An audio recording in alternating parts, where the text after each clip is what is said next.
E hoje eu trouxe uma convidada especial aqui pro canal para ela falar sobre a tal declaração do imposto de renda, porque para muitos é um assunto complicado, mas de complicado não tem nada. Então, Fran, seja muito bem-vinda aqui ao nosso canal. Obrigada, pelo convite para estar assim orientando vocês aqui do canal. Meu nome é Fran.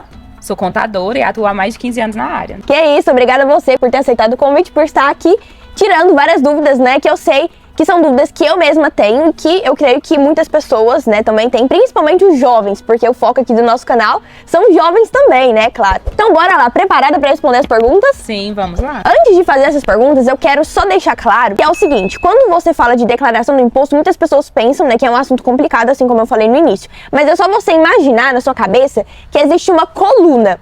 E nessa coluna tem a parte dos bens, que é o patrimônio da pessoa, e tem a parte dos rendimentos. Uma pessoa, ela só declara imposto de renda a partir do momento que ela se torna um cidadão de bens, então é algo bom.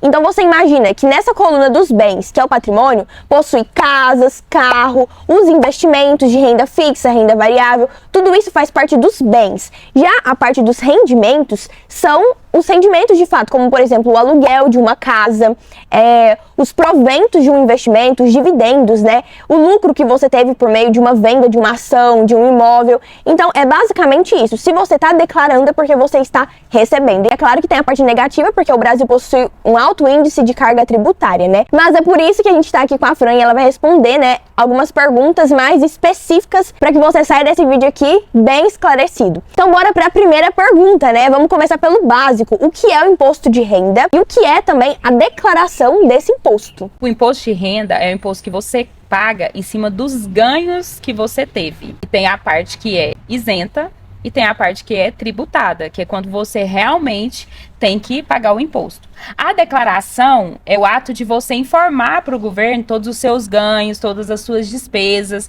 e é na declaração que você vê realmente, com o cálculo final do imposto, se você teve imposto a pagar, se você pagou além do que você deveria pagar, e aí você restitui o imposto. E aí eu já puxo de gancho a próxima pergunta, Como que faz para restituir esse imposto, Porque como você falou, se uma pessoa paga mais imposto do que deveria, ela merece ser restituída, É no ato da declaração, quando a gente apura o cálculo da declaração, lança todos os ganhos, todas as despesas dedutíveis do imposto, e apura o cálculo da declaração, é lá que a gente vê realmente o imposto que deveria ser pago, em contrapartida com o que foi pago realmente, e aí sai o valor a restituir, e esse imposto é reembolsado, Por exemplo, depois que eu vejo que eu posso pegar esse dinheiro de volta, até quanto tempo eu posso receber? Se você fez a declaração no prazo estipulado de 31/5, tem vários lotes da restituição. Primeiro recebem os aposentados, a parte preferencial. E aí nos próximos 4, 5 meses vai saindo os lotes da restituição. Mas vamos supor que você reteve imposto, não enviou a declaração e você ficou com aquela declaração lá sem enviar. Quando você for enviar a declaração, você tem um custo, você tem que pagar uma multa por não ter enviado no prazo, mas você não perde o imposto que foi retido, você tem condição de restituir aquele imposto. Mas se você não declarar no prazo estipulado no ano anterior, no ano posterior, então você vai pagar uma multa de R$165 por não ter enviado no prazo a declaração. Nossa, interessante, eu não sabia dessa questão da multa, E quem é obrigado a declarar o imposto de renda? Se você teve rendimentos acima de 2 salários mínimos por mês e houve retenção do seu salário quando você é CLT, ou se no ano calendário anterior você oferiu renda acima de 33.888, se você tem bens móveis e imóveis acima de R$800.000, você deve estar obrigado a declarar o imposto de renda. Se eu não declarar, o que acontece?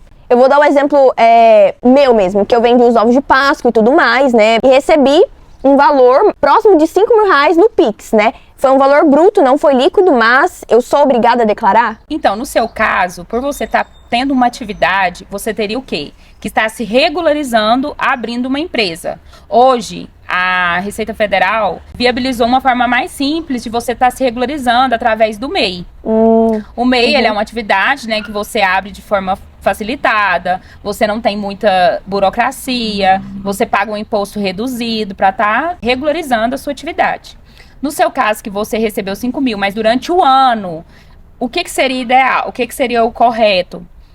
Eu recebi mais de 2 salários mínimos naquele mês. Fazer uma guia de um DARF e pagar o meu imposto antecipado. Daquele mês, né? Daquele mês Entendi. que eu ultrapassei o limite. Como você no ano, você não vai estar recebendo esses valores, né, todo mês, não vai estar tendo uma retenção de imposto, se você recebeu até R$ 33.800, você está isento de imposto, então você não tem que declarar obrigatoriamente. Então é importante lembrar, né, que quem é CLT, por exemplo, tem a retenção do imposto, né? Agora, no meu caso, por exemplo, que não é carteira assinada, que eu trabalhei mesmo de forma autônoma, né? Não tem MEI diante a Receita Federal, né? Perante a lei, eu estou ilegal, né? Até o momento, eu estou irregular.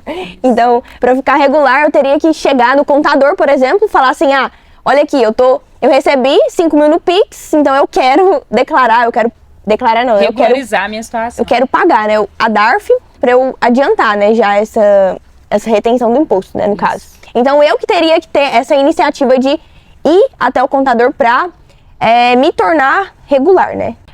Uma pergunta muito interessante também. O que seria a DARF? A DARF, ela é a guia do imposto, né, que a gente usa para estar recolhendo o imposto de renda.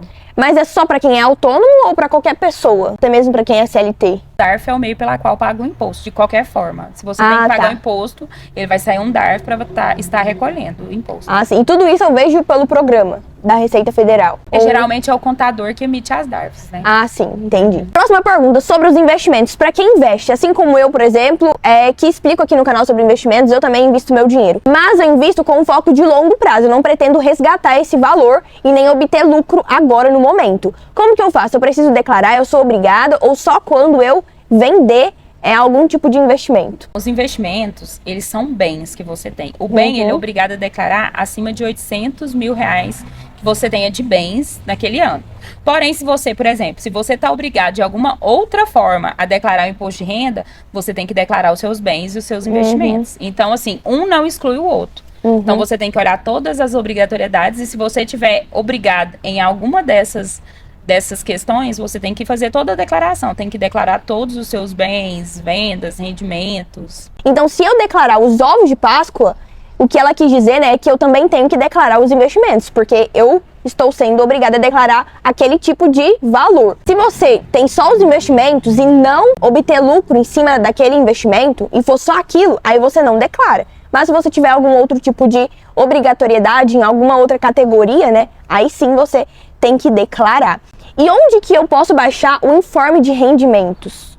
O informe de rendimentos dos bancos, por exemplo, você vai no app do banco e baixa o informe de rendimentos. Hoje está muito facilitado, né?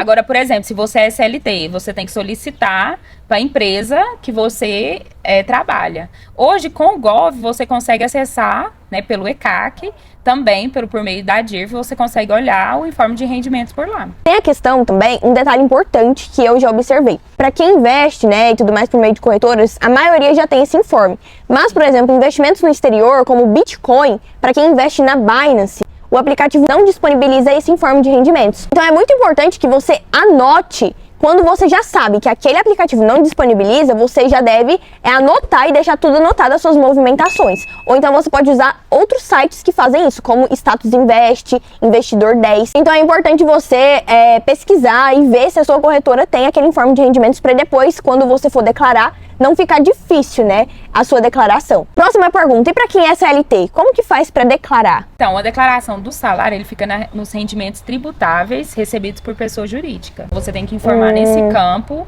né, a parte que você recebeu de pessoa jurídica e já vem discriminado, né, lá no informe de rendimentos, todos os campos que você deve preencher. Então, a empresa que você trabalha deve informar, né, o salário que ela te pagou. Ela fornece, né, ela faz uma declaração por meio de DIRF, ela faz anual e essa declaração ela solta o informe de rendimentos e você tem que declarar conforme o informe de rendimentos. E eu mesma posso declarar ou é mais vantajoso, né, mais simples eu terceirizar para eu não ter dor de cabeça? Eu creio assim que toda vez que você pega um profissional da área, vai sair mais correto. Porque ele vê além do que a gente consegue perceber. Então, assim, um contador, ele tá ali para te orientar na forma que você vai deduzir o seu imposto a pagar, que você pode fazer uma forma de você estar reduzindo esse imposto com um planejamento tributário. Então, voltando para a pergunta inicial, né, se é mais vantajoso eu contratar um contador, a resposta é sim, caso você tenha muitos bens também a declarar, caso a sua declaração seja mais extensa, né, mas caso você perceba que não precisa de contador, né, e tudo mais, né? Algumas dicas simples para você fazer uma boa declaração é pegar aquela declaração pré-pronta, né, que é mais rápido, só que, claro, você tem que ficar atento porque ela não vem totalmente completa, né, isso, essa é a palavra correta.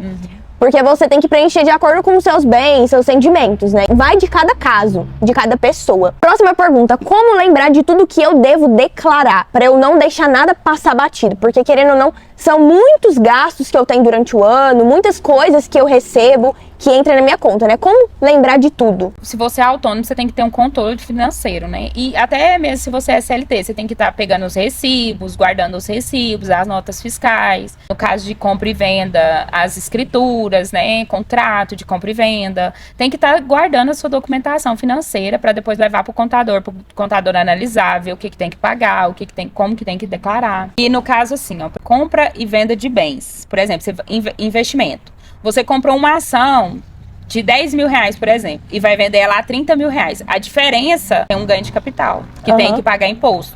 Aí fica... Então, assim, a questão de compra e venda de bens tem essa questão do ganho de capital. Que naquele momento que você vendeu o bem, você tem que apurar o imposto e pagar antecipadamente o imposto do ganho de capital. Como não cair na malha fina? O que você pode fazer para não cair na malha? O que acontece se eu caí na tal da malha fina? Malha fina nada mais é do que a análise, né, do programa do governo das inconsistências que tem na sua declaração. Então, assim, ela não... Tem muita gente que acha que, eu vou ser preso se eu cair na malha fina. Não. Você só tem que analisar se você preencheu corretamente. Provavelmente você vai ter que retificar alguma informação, colocar alguma informação a mais, retirar alguma informação que estava indevida. Então, é só isso que o governo vai analisar. A malha fina realmente é só isso. Então não é nada de muito complexo, né? Quando tem aquela questão do CPF ficar... Como é que fala? O CPF ficar irregular, é porque a pessoa demorou demais, né? Prestar atenção naquele erro da declaração. A questão do CPF irregular é quando você não transmitiu, era obrigado a transmitir a declaração e não transmitiu no tempo devido, a Receita espera um prazo pra tá, bloqueando seu CPF. Em último caso, ela bloqueia o CPF pra você tá regularizando, porque aí você não consegue comprar, nem vender, nem receber, bloqueia suas contas no banco. Então, quando você ficar irregular com o seu CPF, provavelmente é a respeito do imposto de renda. A forma mais simples de você evitar cair na malha é você ficar atento, observar toda a etapa, né, da sua declaração e não se esquecer dela. Senão você tem uma multa, né, a pagar de R$165. E além disso, a Receita pode vir até você até 5 anos depois de que você não informou alguma coisa. Ela pode cobrar até 5 anos pra frente. É o que você deixou de declarar. Então pode ser que passe anos e anos, 5 anos, você nem esteja se lembrando daquela declaração e a Receita pode ir lá e te pegar, né? Então, galera, essas foram as perguntas. Eu espero que tenha esclarecido. As suas maiores dúvidas são as perguntas gerais, as perguntas que as pessoas mais têm dúvidas, né? É isso. Eu espero que você tenha gostado de estar participando aqui do canal. Eu espero que você tenha gostado também da nossa convidada especial. Se você tiver mais dúvidas, deixe aqui nos comentários que a Fran vai responder e eu também posso estar ajudando. Tem alguma coisa a acrescentar? Não, é só isso mesmo. Obrigada, né, pelo convite. Então, galera, meu nome é Isadora Cecília e esse é meu canal Eu Tô Rica, que tem tudo sobre finanças, menos a desculpa. Te vejo no próximo vídeo.